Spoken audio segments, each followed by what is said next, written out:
Hello तो मेरे प्यारे बच्चों, आप सब कैसे हैं? आई होप कि आप सभी अच्छे होंगे। स्वागत है आप सभी का रोहित स्टडी पॉइंट चैनल में। तो आइए बच्चों, आज का सेशन शुरू करते हैं। आज का सेशन है 8th क्लास के विज्ञान का चैप्टर नंबर 3 फसल उत्पादन एवं प्रबंधन। तो सभी बच्चे कॉपी और कलम के साथ बैठेंगे, जो भी प्रश्न में डाउट हो साथ में नोट करते हुए चलेंगे। तो देखते हैं बच्चों, पहला प्रश्न आज का पहला प्रश्न है, ऋतु के आधार पर निम्नलिखित में से कौन सा फसल सबसे कम प्रचलित है? जी हाँ, ऋतु के आधार पर निम्नलिखित में से कौन सा फसल सबसे कम प्रचलित है बच्चों? तो इसका देख सकते हैं आप, आंसर डी है बच्चों, मिश्रित फसल। जी, ऋतु के आधार पर मिश्रित फसल सबसे कम प्रचलित है बच्चों। चलते हैं अगला प्रश्न को देखते हैं बच्चों।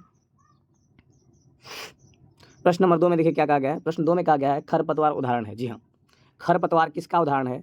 तो आप देख सकते हैं इसका सही आंसर है ऑप्शन नंबर बी, घास। घास किसका उदाहरण है बच्चों? तो खरपतवार का उदाहरण है। खेत में जो बेकार पौधे उगाते हैं बच्चों, उसको हम खरपतवार कहते हैं। और उसको जो खेतों से हटाने की विधि कहलाता है बच्चों, वो क्या कहलाता है? तो निराई कहलाता है। जी हाँ, खेतों से खरपतवार हटाने की विधि को क्या कहते हैं बच्चों? तो निराई कहते हैं। ये भी क्वेश्चन अच्छा है बच्चों कि खेतों से खरपतवार हटाने की विधि को क्या कहते हैं बच्चों? तो निराई कहते हैं। चलते हैं बच्चों अगला प्रश्न, प्रश्न नंबर 3। देख सकते हैं प्रश्न नंबर 3 में क्या कहा गया बच्चों? प्रश्न 3 में कहा गया है, निम्न में कौन खाद का प्रकार नहीं है? जी हाँ, इनमें से कौन है जो खाद का प्रकार नहीं है? तो आप देख सकते हैं इसका सही आंसर ऑप्शन नंबर बी है बच्चों, एनपीके। क्या है बच्चों? एनपीके। हाँ, तो एनपीके का फुल फॉर्म होता है बच्चों नाइट्रोजन पोटेशियम क्लोराइड। हाँ, नाइट्रोजन पोटेशियम क्लोराइड इसका फुल फॉर्म, जो कि खाद का एक प्रकार नहीं है। खाद का प्रकार बच्चों कौन नहीं है? तो नाइट्रोजन पोटेशियम क्लोराइड यानी एनपीके। जी हाँ, क्या है बच्चों? एनपीके। इसका सही आंसर एनपीके हो जाएगा। चलते हैं अगला प्रश्न, प्रश्न नंबर 4 देखते हैं। प्रश्न 4 में कहा गया बच्चों कि जंतुओं द्वारा प्राप्त खाद्य पदार्थ है, यानी जंतु द्वारा कौन सा ऐसा पदार्थ है जो खाने के योग्य है बच्चों? तो इनमें से कौन है जंतुओं द्वारा खाद्य पदार्थ बच्चों? तो आप देख सकते हैं सही आंसर इसका ऑप्शन नंबर बी, शहद। जी, शहद हम लोग खाने में प्रयोग करते हैं और ये मधुमक्खी के छत्ते से हम लोग प्राप्त करते हैं बच्चों। और ये हमें जंतु से मिलता है। कहाँ से मिलता है बच्चों? जंतु से मिलता है। जी हाँ, तो बच्चों जंतुओं द्वारा प्राप्त खाद्य पदार्थ है शहद, इसका सही आंसर है। चलते हैं बच्चों अगला प्रश्न, प्रश्न नंबर 5 देखेंगे क्या बोल रहा है बच्चों। प्रश्न 5 में कहा गया है, निम्न विकल्पों में से कौन फलदार फसल है? जी, कौन एक ऐसा फसल है जो हमें फल देता है? तो आप देख सकते हैं इसका सही आंसर है नींबू। नींबू क्या है बच्चों? एक फलदार फसल है। जी हाँ, धान बच्चों ये फसल है लेकिन फलदार नहीं है। गेहूँ फसल है, फलदार नहीं है। ज्वार भी फसल है लेकिन ये फलदार नहीं है। नींबू क्या है बच्चों? फलदार फसल है। जी, नींबू को किस श्रेणी में रखा गया है बच्चों? फल के श्रेणी में रखा गया है। चलते हैं अगले प्रश्न, प्रश्न नंबर 6 देखेंगे। प्रश्न 6 में कहा गया है, दानों को भूसों से अलग करना क्या कहलाता है? जी, देखेंगे बच्चों, दानों को भूसों से अलग करना क्या कहलाता है? तो आप देख सकते हैं इसका आंसर, दानों से भूसों को अलग करना कहलाएगा बच्चों थ्रेसिंग। क्या कहलाएगा बच्चों? थ्रेसिंग कहलाएगा। जी हाँ, दानों से भूसों को अलग करना कहलाएगा बच्चों थ्रेसिंग कहलाएगा। जी, निराई यानी खेतों में उगे बेकार पौधा। जी, खेतों में उगे बेकार पौधा, बेकार पौधा, बेकार पौधा। खेतों में उगे बेकार पौधा को हम क्या कहते हैं बच्चों? जो उसको हटाते हैं बेकार पौधा को, तो बेकार पौधे के हटाने की विधि को क्या कहते हैं? निराई कहते हैं। बेकार पौधा हटाने हटाने की विधि को क्या कहते हैं बच्चों? तो खेतों से बेकार पौधा हटाने की विधि को निराई कहते हैं। खेतों से फसल काटने की विधि को कटाई कहते हैं। खेतों से फसल काट कर घर में जमा करने की विधि क्या कहलाता है बच्चों? भंडारण कहलाता है। जी हाँ, जमा करने की विधि क्या कहलाता है? भंडारण कहलाता है। जी, चलते हैं अगले प्रश्न, प्रश्न नंबर 7 देखते हैं बच्चों। प्रश्न 7 में कहा गया है, जी, प्रश्न 7 में आप देख सकते हैं रेशेदार फसल है। इनमें से कौन ऐसा फसल है जो बच्चों रेशेदार है? हाँ, इनमें से कौन एक फसल है जो रेशेदार है? ऑप्शन देख सकते हैं आप। ए में कहा गया सूरजमुखी, बी में कपास, सी में चना, डी में गेहूँ। तो बच्चों रेशेदार फसल जो है बच्चों इनमें से आपका क्या हो जाएगा? तो सूरजमुखी, कपास, चना, गेहूँ। तो इसका सही आंसर हो जाएगा कपास। जी, कपास जो फसल है बच्चों रेशेदार फसल है। जी, गेहूँ नहीं है रेशेदार, चना नहीं है रेशेदार, सूरजमुखी नहीं है रेशेदार, कपास इसका सही आंसर हो जाएगा बच्चों। चलते हैं अगला प्रश्न। जी, अगला प्रश्न में कहा गया है, आप देख सकते हैं, यूरिया में किन तत्व की अधिकता होती है बच्चों? हाँ, यूरिया में किन तत्वों की मात्रा अधिक होती है बच्चों? तो इसका सही आंसर क्या हो जाएगा बच्चों? तो इसका सही आंसर आप देख सकते हैं ऑप्शन नंबर सी, यानी कि नाइट्रोजन बच्चों। क्या हो जाएगा इसका सही आंसर? नाइट्रोजन। जी हाँ, थोड़ा छोटा कर लेते हैं इसको। तो बच्चों यूरिया में किन तत्व की अधिकता होती है बच्चों? तो नाइट्रोजन की सबसे अधिक अधिकता होती है। तो आपका सही आंसर हो जाएगा ऑप्शन सी, नाइट्रोजन। चलते हैं अगले प्रश्न, प्रश्न नंबर 9। प्रश्न 9 में देखिए क्या कहा गया। प्रश्न 9 में कहा गया, ग्रीष्म ऋतु में लगाई जाने वाली फसल कौन सी है? तो बच्चों गर्मी के मौसम में कौन सा फसल लगाया जाता है बच्चों? तो गर्मी के मौसम में आप देख सकते हैं इसका सही आंसर क्या है बच्चों? तो जायद फसल। ग्रीष्म ऋतु में लगाई जाने वाली फसल को क्या कहते हैं बच्चों? तो जायद फसल कहते हैं। जी, तो खरीफ फसल किस मौसम में बोया जाता है बच्चों? अगर जानते हैं तो आप जल्दी से जवाब दीजिए बच्चों। आप जानते हैं तो कमेंट बॉक्स में जल्दी से जवाब दें। खरीफ फसल को किस मौसम में बोया जाता है बच्चों? तो बच्चों ग्रीष्म ऋतु में लगाई जाने वाली फसल को कहते हैं जायद फसल। क्या कहते हैं बच्चों? जायद फसल कहते हैं। ये गर्मी के मौसम में बोया जाता है। और खरीफ फसल बोया जाता है बच्चों शरद ऋतु में। किस ऋतु में बच्चों? शरद ऋतु में। शरद ऋतु में बोया जाता है बच्चों। जी, शरद ऋतु में। और रबी फसल को बोया जाता है बच्चों शीत ऋतु में। शीत ऋतु में। जी, रबी फसल को किस मौसम में बोया जाता है? तो रबी फसल को बोया जाता है शीत ऋतु में बच्चों। खरीफ फसल को बोया जाता है शरद ऋतु में। खरीफ फसल को कब बोया जाता है बच्चों? शरद ऋतु में। और जायद फसल को ग्रीष्म ऋतु में बोया जाता है। जी हाँ, चलते हैं अगले प्रश्न। प्रश्न नंबर 10 प्रश्न 10 में देखिए क्या कहा गया बच्चों। थोड़ा छोटा कर लेते हैं। देख सकते हैं आप प्रश्न 10 में क्या कहा गया है। प्रश्न 10 में कहा गया, जब एक ही किस्म के पौधे किसी स्थान पर बड़े पैमाने पर नियमित रूप से उगाए जाते हैं तो उसे क्या कहते हैं? देख सकते हैं प्रश्न थोड़ा लंबा है बच्चों, लेकिन बहुत अच्छा प्रश्न है। बोल रहा है, जब एक ही किस्म के पौधे किसी स्थान पर बड़े अधिक पैमाने पर नियमित रूप से उगाए जाते हैं बच्चों, तो उससे क्या कहते हैं बच्चों? तो इसका सही आंसर रहेगा ऑप्शन बी, फसल कहते हैं। जी, जब एक साथ बहुत सारे एक ही किस्म के पौधे बहुत मात्रा में जब उगाया जाता है बच्चों, तो उसे क्या कहते हैं हम लोग? फसल कहते हैं। जी, उसे क्या कहते हैं? फसल कहते हैं। चलते हैं बच्चों अगला प्रश्न, प्रश्न 11। प्रश्न 11 में देख सकते हैं क्या कहा गया है। प्रश्न नंबर 11, तो प्रश्न 11 में कहा गया है, खरीफ फसल का उदाहरण है। तो बच्चों इनमें से कौन खरीफ फसल का उदाहरण है? तो आप देख सकते हैं ऑप्शन नंबर डी, सोयाबीन खरीफ फसल का उदाहरण बताएगा बच्चों। सोयाबीन खरीफ फसल का उदाहरण है। और बच्चों धान भी, जी ऑप्शन में थोड़ा सा गलती है बच्चों। खरीफ फसल का उदाहरण दोनों है बच्चों, धान और सोयाबीन दोनों खरीफ फसल के अंतर्गत आते हैं। जी, खरीफ। तो बच्चों आलू किस प्रकार की फसल है? तो आलू और गेहूँ दोनों ही रबी फसल है बच्चों। जी, आलू और गेहूँ दोनों ही किस प्रकार का फसल है? रबी फसल है। जी, आलू गेहूँ रबी फसल का है बच्चों उदाहरण, और धान और सोयाबीन खरीफ फसल। जी, प्रश्न देखते हैं आगे, प्रश्न नंबर 12। प्रश्न 12 में कहा गया है, फसल से अनाजों को अलग करने की प्रक्रिया को क्या कहा जाता है? हमने आपको बताया था बच्चों, फसल से अनाजों को अलग करने की प्रक्रिया को आप देख सकते हैं, इसका सही आंसर क्या दिया गया बच्चों? दौनी कहलाता है। फसल से अनाजों को अलग करने की प्रक्रिया को क्या कहते हैं बच्चों? दौनी कहते हैं। फसल खेतों में फसल को काटना ही क्या कहलाता है बच्चों? कटाई। ओसाई यानी कि दाने को भूसे से अलग करना। जी, दानों को भूसे से अलग करना कहलाता है। दाने से भूसे को अलग करना क्या कहलाता है? जी, दाने से भूसों को अलग करना क्या कहलाता है बच्चों? इसका सही आंसर क्या आ जाएगा बच्चों? ओसाई। ओसाई। जी, दानों से भूसों को अलग करना क्या कहलाता है बच्चों? तो ओसाई कहलाता है। ओसाई कहलाता है। जी हाँ, तो चलते हैं बच्चों अगला प्रश्न। अगला प्रश्न देख सकते हैं आप क्या कहा गया, प्रश्न नंबर 13। प्रश्न 13 में कहा गया, निम्न में से कौन रबी फसल है बच्चों? तो देखिए इनमें से कौन रबी फसल है? धान है, मक्का है, चना है, और डी ऑप्शन में इनमें से कोई नहीं। तो बच्चों रबी फसल का उदाहरण है इनमें से चना बच्चों। क्या है बच्चों? चना। जी, जितने भी दलहनी पौधे हैं, हाँ, सभी दलहनी पौधे, सभी दलहनी पौधे उदाहरण है। सभी दलहनी पौधे उदाहरण है किस प्रकार के फसल का बच्चों? तो रबी फसल, इसका आंसर हो जाएगा रबी फसल। जी, सभी दलहनी पौधे उदाहरण है रबी फसल का। जी, रबी फसल का, जिसमें से आपका चना भी आ जाएगा रबी फसल में। जी, जो जितने भी दालें हैं बच्चों, सभी दाल रबी फसल के अंतर्गत आएंगे। हाँ, धान है बच्चों खरीफ फसल। धान किस प्रकार का फसल है बच्चों? खरीफ फसल। मक्का भी खरीफ फसल। धान और मक्का सब हो गया बच्चों खरीफ। हाँ, खरीफ फसल। चना हो गया आपका रबी फसल का उदाहरण। जी चलते हैं बच्चों अगले प्रश्न। अगला प्रश्न में कहा गया, प्रश्न 14, बाजरा निम्न में से किस तरह का फसल है बच्चों? जी, बाजरा किस तरह का फसल है बच्चों? तो आप देख सकते हैं इसका सही आंसर क्या है बच्चों? खरीफ फसल। बाजरा किस प्रकार का फसल का उदाहरण है बच्चों? तो खरीफ फसल का उदाहरण है। जी हाँ, खरीफ फसल का उदाहरण है बच्चों। बाजरा किस प्रकार फसल का उदाहरण है? खरीफ फसल। जी, रबी फसल के अंतर्गत जितने भी दलहनी पौधे आते हैं, अभी हमने आपको बताया दलहनी पौधे सभी रबी फसल के अंतर्गत आएंगे। हाँ, और चलते हैं बच्चों अगला प्रश्न। प्रश्न नंबर 15 में देख सकते हैं क्या कहा गया बच्चों? प्रश्न 15 में कहा गया है, मिट्टी को उलटने पलटने एवं पोल, यानी कि मिट्टी को उलटने पलटने एवं पोल करने की प्रक्रिया क्या कहलाती है? जी, मिट्टी को उलटने पलटने एवं पोल करने की प्रक्रिया क्या कहलाती है? तो आप देख सकते हैं इसका सही आंसर जुताई कहलाती है। क्या कहलाता है बच्चों? जुताई कहलाता है। जी, मिट्टी को उलटने पलटने एवं पोल करने की प्रक्रिया क्या कहते हैं बच्चों? जुताई कहते हैं। खेतों में पानी पटाने की विधि को क्या कहते हैं? सिंचाई। जी, प्रश्न है बच्चों, खेतों में पानी पटाने की विधि को क्या कहते हैं? तो खेतों में पानी पटाने की विधि को क्या कहते हैं बच्चों? तो इसका सही आंसर क्या हो जाएगा बच्चों? सिंचाई कहते हैं। क्या कहते हैं? सिंचाई कहते हैं। जी, खेतों में पानी पटाने की विधि को क्या कहते हैं बच्चों? सिंचाई कहते हैं। और खेतों से बेकार पदार्थ, खेतों से खरपतवार को हटाने की विधि क्या कहलाता है? ये भी प्रश्न है बच्चों। हाँ, खेतों से खरपतवार हटाने की विधि को क्या कहते हैं? जी, खेतों से खरपतवार हटाने की विधि को क्या कहते हैं? तो इसका सही आंसर क्या जाएगा बच्चों? तो खेतों से खरपतवार हटाने की विधि को कहते हैं निराई। क्या कहते हैं बच्चों? निराई कहते हैं। ये भी बहुत अच्छा प्रश्न है, लिख लीजिएगा आप लोग। तो चलते हैं बच्चों अगला प्रश्न, प्रश्न नंबर 16 देखते हैं। प्रश्न 16 में क्या कहा गया है? प्रश्न 16 में कहा गया है निम्नलिखित विकल्पों में से किसके कारण बीज हल्के हो जाते हैं?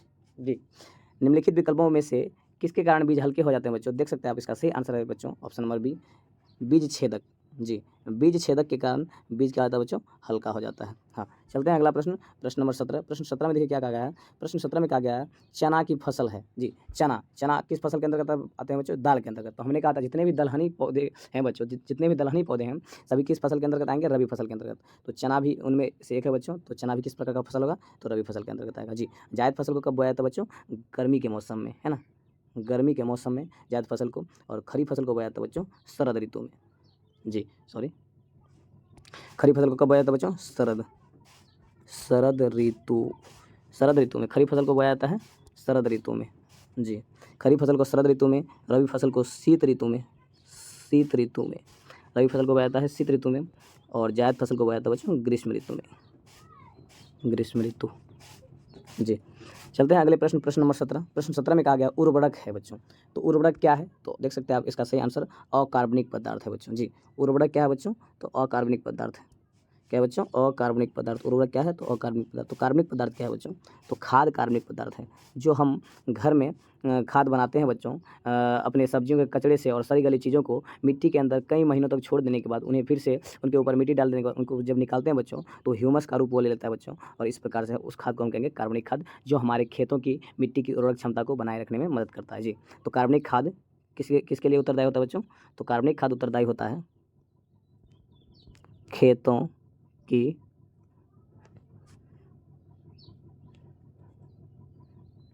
उर्वरक क्षमता बढ़ाने के लिए कौन उत्तरदायी होता है? तो खेतों की उर्वरक क्षमता बढ़ाए रखने के लिए कौन उत्तरदायी होता है बच्चों? तो आप कह सकते हैं कार्बनिक खाद। क्या है बच्चों? कार्बनिक खाद। जी हाँ, खेतों की उर्वरक क्षमता बढ़ाए रखने के लिए कौन मदद करता है? कार्बनिक खाद, जो हम लोग घर में तैयार करते हैं। जी हाँ, तो एक प्रश्न और भी है बच्चों, एक प्रश्न और भी है, प्रश्न बहुत अच्छा है, लिख लीजिएगा। खेतों की उर्वरक क्षमता बढ़ाने के लिए कौन उत्तरदायी होता है? तो कार्बनिक खाद उत्तरदायी होता है बच्चों। हाँ, तो नेक्स्ट प्रश्न क्या होता है बच्चों? तो फसलों को बढ़ाने में कौन मदद करता है बच्चों? तो फसल को बढ़ाने में अकार्बनिक खाद मदद करता है बच्चों। हाँ, अकार्बनिक खाद बोल दीजिए या रसायन खाद बोल दीजिए। चलते हैं बच्चों अगला प्रश्न, प्रश्न 19 में देखिए क्या कहा गया है। प्रश्न 19 में कहा गया है खरपतवार हटाने को क्या कहते हैं? हमने आपको पहले बताया था बच्चों, खरपतवार हटाने की विधि को कहते हैं निराई। क्या कहते हैं बच्चों? निराई कहते हैं। जी हाँ, खरपतवार हटाने की विधि क्या कहते हैं बच्चों? निराई कहते हैं। जो खेतों में बेकार पौधा उगाते हैं बच्चों, हाँ, बेकार पौधा उगाते हैं खेतों में, और इस पौधा को हटाने की विधि को क्या कहते हैं बच्चों? निराई कहते हैं। क्या कहते हैं? निराई कहते हैं। जी हाँ, इस प्रकार के पौधा को हटाने की विधि को क्या कहते हैं? निराई कहते हैं। तो चलते हैं बच्चों अगले प्रश्न, प्रश्न 20 में देखिए क्या कहा गया। प्रश्न 20 में कहा गया अनाज का भंडारण किया जाता है। बहुत अच्छा प्रश्न बच्चों, बताइए इसका सही आंसर क्या होगा? अनाज का भंडारण किया जाता है, कहाँ किया जाता है? तो जूट के बोरों में, धातु के पात्रों में, कोठियों में, FCI गोदाम में, उपयुक्त इनमें से सभी में बच्चों। तो आप इसका सही आंसर बोलिए बच्चों, अनाज का भंडारण किस में किया जाता है बच्चों? अनाज जमा किस में करते हैं? तो इसका सही आंसर हो जाएगा ऑप्शन नंबर ई। इसका सही आंसर क्या है? ऑप्शन नंबर ई सर। हाँ, जूट के बोरों में अनाज का भंडारण करते हैं, धातु के पात्र में भी करते हैं, कोठियों में भी करते हैं, FCI गोदाम में भी करते हैं। जी हाँ, इन सभी में हम क्या करते हैं बच्चों? अनाज का भंडारण करते हैं। इसीलिए इसका ऑप्शन नंबर क्या हो जाएगा? ई हो जाएगा, इनमें से सभी। जी, इनमें से सभी में अनाज का भंडारण किया जाता है। जूट के बोरों यानी पटसन के बोरों में, धातु के पात्र मतलब कोई टीन वगैरह का ड्रम में, फिर कोठियों में जो मिट्टी से बनाते हैं हम लोग कोठी घर में, हाँ, मिट्टी से जो हमारे घरों में कोठी तैयार किया जाता है बच्चों, है ना, इस प्रकार के कोठियों में भी हम मतलब रखते हैं बच्चों अनाज। हाँ, कोठियों में अनाज रखा जाता है, फिर FCI गोदाम में भी। तो इनमें से सभी इसका सही आंसर हो जाएगा बच्चों। चलते हैं प्रश्न नंबर 21। प्रश्न 21 में कहा गया है जंतुओं द्वारा प्राप्त खाद्य पदार्थ है। ये प्रश्न पहले भी हो चुका है बच्चों। तो जंतुओं द्वारा खाद्य पदार्थ कौन हम प्राप्त करते हैं बच्चों? तो शहद करते हैं। हाँ, मधुमक्खी के द्वारा हम शहद को ग्रहण करते हैं। जंतु के द्वारा एक खाद्य पदार्थ है। खाद्य पदार्थ मतलब खाने वाला पदार्थ। तो बच्चों जंतु द्वारा खाद्य पदार्थ शहद को प्राप्त करते हैं हम लोग। जी हाँ, ये सब फसल है, दाल फसल, फल भी हम पौधा से प्राप्त करते हैं, चावल भी हम पौधा से प्राप्त करते हैं बच्चों। हाँ, जंतु से प्राप्त करते हैं शहद। चलते हैं प्रश्न 22 में बच्चों। प्रश्न 22 में देखिए क्या कहा गया, सौपोषी का उदाहरण है। तो बच्चों सौपोषी कैसे कहते हैं? ये भी बहुत अच्छा प्रश्न है बच्चों। सौपोषी का उदाहरण इनमें से कौन है? तो कौन ऐसा जीव है जो अपना भोजन स्वयं बनाता है बच्चों? हाँ, जो जीव अपना भोजन स्वयं बनाता है। प्रश्न लिख लीजिए बच्चों, जो जीव अपना भोजन स्वयं तैयार करता है, जो जीव अपना भोजन स्वयं तैयार करता है उसे क्या कहते हैं? जो जीव अपना भोजन स्वयं तैयार करते हैं उस जीव को क्या कहते हैं? तो बच्चों उस जीव को कहते हैं हम स्वपोषी। स्वपोषी जी बच्चों, जो जीव अपना भोजन स्वयं तैयार करता है, किसी दूसरी चीज़ पर निर्भर नहीं रहता, किसी दूसरे पदार्थ या किसी दूसरे जीव पर निर्भर नहीं होकर अपना भोजन स्वयं निर्माण करता है बच्चों, स्वयं बनाता है, इस प्रकार के जीव को हम क्या कहते हैं? स्वपोषी कहते हैं बच्चों। तो इनमें से कौन स्वपोषी है? गाय अपना भोजन स्वयं बनाता है? नहीं। बकरी अपना भोजन स्वयं तैयार करता है? नहीं। मनुष्य? नहीं। सर मनुष्य तो अपना भोजन स्वयं तैयार करता नहीं। मनुष्य अपना भोजन स्वयं तैयार नहीं करता, बस वो पका के खाता है। क्या हम लोग अपने से धान पैदा कर सकते हैं? गेहूँ पैदा कर सकते हैं? गेहूँ बना सकते हैं अपने से? नहीं कर सकते हैं। हम लोग खेत से उगाते हैं, फिर ला कर तैयार करके तब पका कर खाते हैं बच्चों। तो इकलौता कौन बच गया बच्चों ये इसमें? तो बच्चों ये बच गया आम का पौधा जी। आम का पौधा क्या है बच्चों? स्वपोषी है। स्वपोषी है जी। आम का पौधा क्या बच्चों? स्वपोषी है।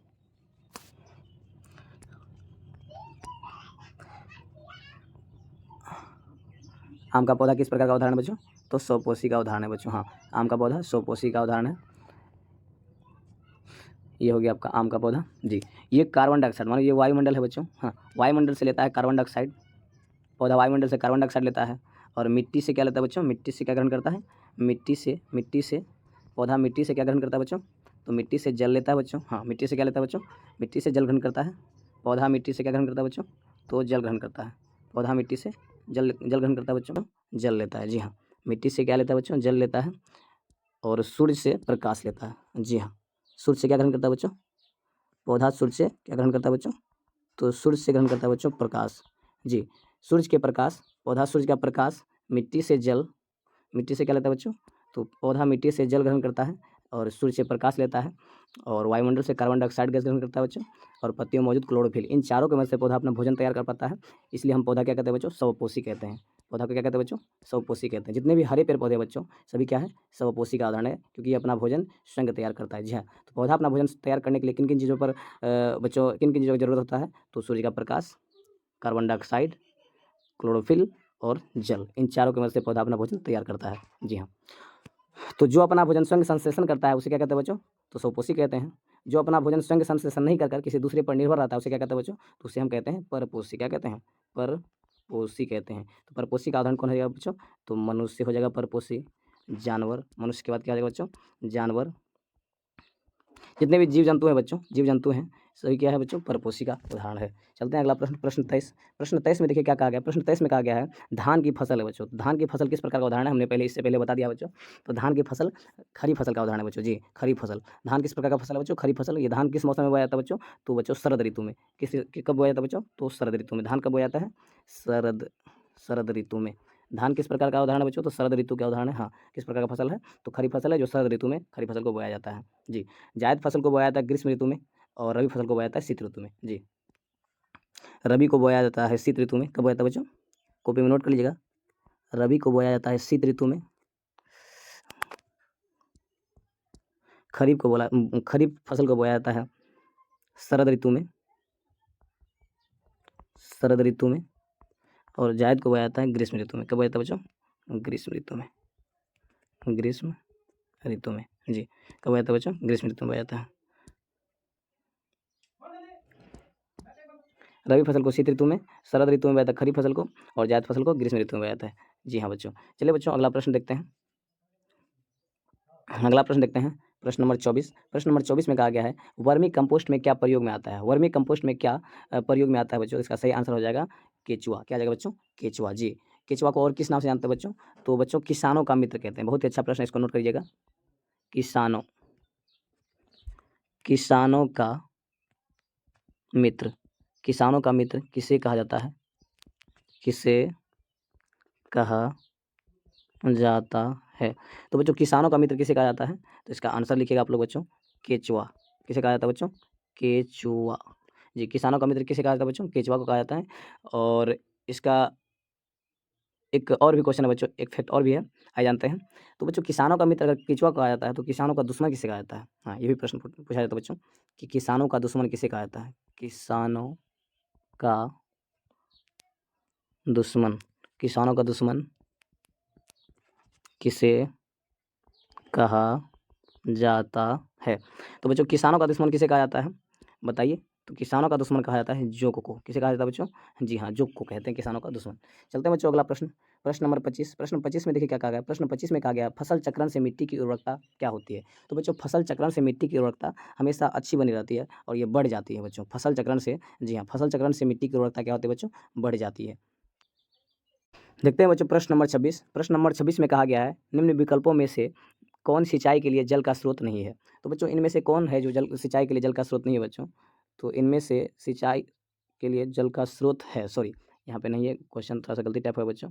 जी, निम्न विकल्पों में से कौन सिंचाई के लिए जल का स्रोत है? हाँ, तो बच्चों देख सकते हैं इसका सही आंसर क्या है? डी, कुआँ, तालाब, नदी, इनमें से सभी। सभी सिंचाई के लिए बच्चों जल का स्रोत है। नदी से भी हम सिंचाई कर सकते हैं, तालाब से भी सिंचाई करते हैं बच्चों, और कुआँ से भी सिंचाई करते हैं। जहाँ पे जैसा व्यवस्था होता है उस प्रकार से हम सभी चीज़ों को करते हैं। चलते हैं बच्चों अगला प्रश्न, प्रश्न नंबर 27। प्रश्न 27 में देखिए क्या कहा गया बच्चों? प्रश्न 27 में कहा गया है राइजोबियम नामक जीवाणु किस फसल के जड़ में पाए जाने वाले ग्रंथियों में उपस्थित होते हैं? राइजोबियम नामक जीवाणु, जी बहुत ही अच्छा प्रश्न बच्चों। राइजोबियम नामक जीवाणु, क्या बोल रहा है बच्चों? राइजोबियम, राइजोबियम नामक जीवाणु किस फसल के जड़ में पाया जाता है? जी, राइजोबियम नामक जीवाणु किस प्रकार के फसल के जड़ में पाया जाता है बच्चों? तो ये इसका सही आंसर हो जाएगा बच्चों, फलीदार फसल। जी, फलीदार फसल या दलहनी फसल हम कह सकते हैं बच्चों। हाँ, दलहनी फसल। जी, दलहनी फसल, दलहनी फसल।